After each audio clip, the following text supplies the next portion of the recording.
Viewers, उम्मीद है आप लोग खैरियत से होंगे। तो 9th क्लास फिज़िक्स की लेक्चर सीरीज़ का जैसा कि काम हम लोग जारी है, तो आज हम सेकंड इक्वेशन ऑफ मोशन को प्रूव करेंगे। And second equation of motion है S is equals to V I T plus half A T का स्क्वायर। वो दो तरह से क्वेश्चन को पूछ सकता है, या तो वो इस तरह से पूछेगा कि S is equal to prove that S is equal to V I T plus half A T का स्क्वायर, या तो इस तरह से वो पूछ सकता है, या वो कहेगा कि prove second equation of motion with graphical method. तो आपने इसको ग्राफिकल मेथड से ही करना है, ग्राफ के ज़रिए आपने इसको प्रूव करना है। तो हम स्टार्ट करते हैं। इसकी एक्सप्लेनेशन में आप क्या लिखेंगे? वैसे जो इससे प्रीवियस वीडियो है उसमें मैंने जो कुछ बताया था आप वही लिख सकते हैं, और तीनों इक्वेशन ऑफ मोशंस के लिए आपने सेम लिखना है, कुछ नया लिखने की ज़रूरत नहीं है। बाकी मैं आज भी आप लोगों को लिखवा देता हूँ। Consider a body is moving with initial velocity vi। एक बॉडी vi वेलोसिटी से मूव कर रही है। आफ्टर सम टाइम t कोई वक्त गुजरता है, उसके बाद क्या हो जाता है, इट्स वेलोसिटी बिकम्स vf। इसकी वेलोसिटी क्या हो जाती है, vf हो जाती है। लेट्स सपोज आपके पास ये कोई गाड़ी है, ठीक है, ये पहले vi वेलोसिटी से मूव कर, लेट्स सपोज कि ये 10 मीटर पर सेकंड से मूव कर रही थी, और कुछ वक्त गुजरता है, कुछ वक्त के बाद जो इसकी वेलोसिटी होती है वो हो जाती है vf, हो जाती है 15 मीटर पर सेकंड स्क्वायर। वैल्यू सपोज की है आपको समझाने के लिए। t वक्त जो गुजरता है, लेट्स सपोज वो 10 सेकंड गुजरता है। तो एक बॉडी है, consider a body is moving with initial velocity vi, वो vi वेलोसिटी से मूव कर रही है, वक्त कुछ गुजरता है, और कुछ वक्त गुजरने के बाद उसकी वेलोसिटी vf हो जाती है। vi का मतलब इधर क्या है, इनिशियल वेलोसिटी, और vf का मतलब फाइनल वेलोसिटी है। तो देखें हमने प्रूफ क्या करना है, हमने प्रूफ करना है कि s is equal to V I T plus half A T के स्क्वायर। s क्या है, s हमारे पास डिस्टेंस होता है, मतलब हमने डिस्टेंस कैलकुलेट करना है कि बॉडी ने एक पॉइंट से दूसरे पॉइंट तक मूव करने तक उसने डिस्टेंस कितना कवर किया, हमने वो फाइंड करना है। तो वेलोसिटी टाइम ग्राफ बनाते हैं। वेलोसिटी टाइम ग्राफ क्या होगा हमारे पास, यहाँ पे एक्स एक्सिस पर हम टाइम को रिप्रेजेंट करते हैं, वाई एक्सिस पर हम वेलोसिटी या स्पीड को रिप्रेजेंट करते हैं। और सपोज करते हैं कि बॉडी ने यहाँ से मूव करना शुरू किया है, हम अपनी ऑब्जर्वेशंस यहाँ से स्टार्ट कर रहे हैं। पहले उसकी कुछ वेलोसिटी थी, जैसे कि मैंने कहा कि 10 मीटर पर, तो ऑब्जर्वेशन हम अपनी यहाँ से स्टार्ट कर रहे हैं। कुछ वक्त बॉडी यूनिफॉर्म एक्सेलरेशन से मूव कर रही है। मैंने बताया है कि जो इक्वेशंस ऑफ मोशंस हैं वो यूनिफॉर्म एक्सेलरेशन के लिए वैलिड हैं। जब एक्सेलरेशन वेरिएबल होगा तो ये इक्वेशंस ऑफ मोशन वैलिड नहीं रहती। यहाँ तक बॉडी मूव गई, मूव किया बॉडी ने इस पॉइंट से लेकर इस पॉइंट तक, यहाँ तक पर उसकी वेलोसिटी होगी हमारे पास vf। इस एक्सिस को थोड़ा बढ़ा लेते हैं, वहाँ पर vf हो गई।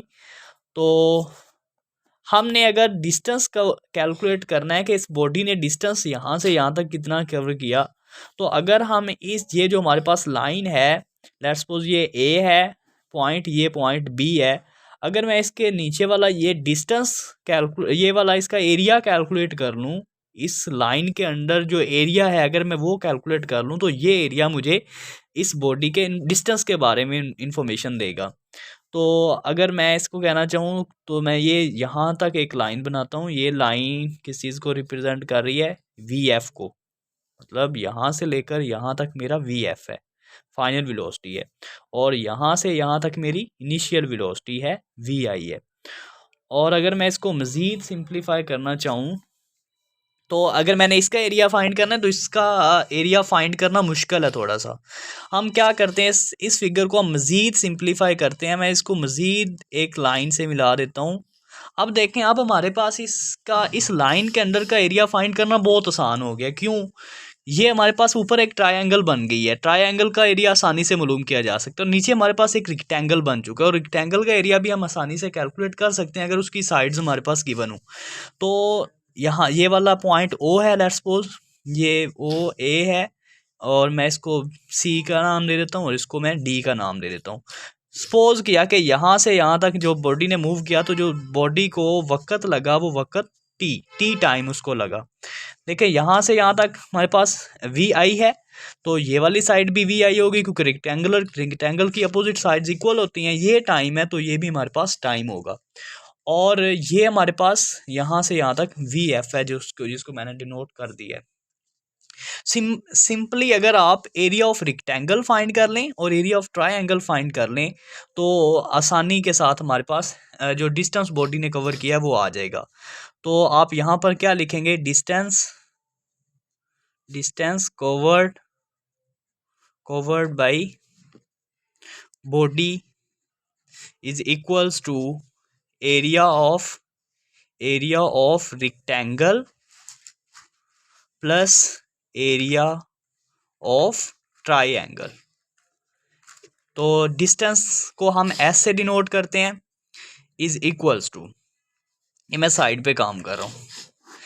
अच्छा, हमने एरिया ऑफ रेक्टेंगल फाइंड करना है, तो रेक्टेंगल का एरिया क्या होता है, एरिया ऑफ रेक्टेंगल क्या होता है, लेंथ मल्टीप्लाई बाय विड्थ।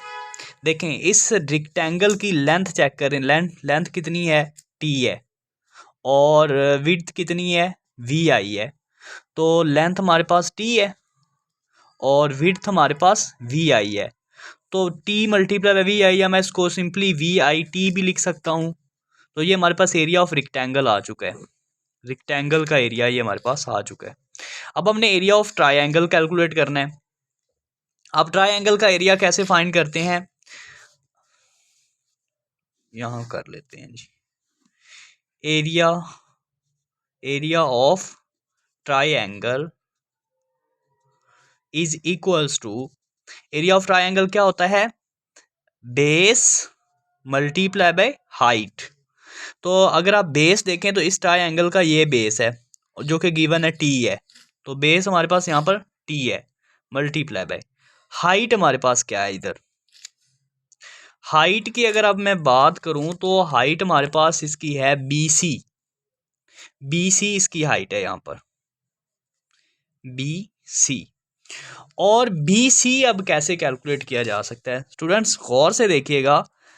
अगर मैंने BC कैलकुलेट करना है तो मुझे क्या चाहिए, मेरे पास असल में यहाँ पर VF हमारे पास साइड है टोटल VF, और BC को अगर मैं कैलकुलेट करना चाहता हूँ तो मैं अगर जो BD टोटल डिस्टेंस है इसमें से मैं BC को माइनस कर दूँ तो मैं इजीली ये कैलकुलेट कर सकता हूँ। ये कैलकुलेशन थोड़ी सी लेंथी है, मैं इसको आगे करना चाहूँगा। जो BD का डिस्टेंस है हमारे पास, सॉरी BC हम कैलकुलेट करना चाहते हैं, तो BC को मैं इस तरह से लिख सकता हूँ,